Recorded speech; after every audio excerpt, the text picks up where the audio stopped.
In this video, I'm going to show you how you can update Blinkist app. By updating Blinkist app, you'll be able to get the latest version and the latest features that comes with this app. If you'll find this video helpful, I'll kindly request that you support me by liking the video and also by subscribing to this channel. Alright, so when you update your app, this will fix a lot of errors or issues that might be associated with the current version of your app, apart from giving you or getting the latest features.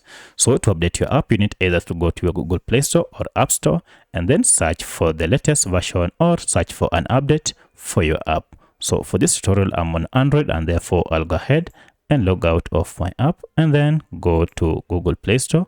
And then search for Blinkist. As you can see, my app is here, and if I tap on it, you can see we have an update, which means I've been using an outdated version of Blinkist book summaries daily. So I'll go ahead and tap on update, and this will go ahead and download the latest version of this app and then install it on my smartphone. Now once this has been installed, now I'll have the latest version of this app.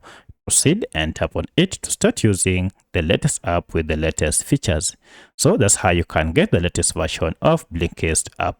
If you have any other question, kindly let me know in the comment section. Otherwise, thanks for watching and let's meet in the next video.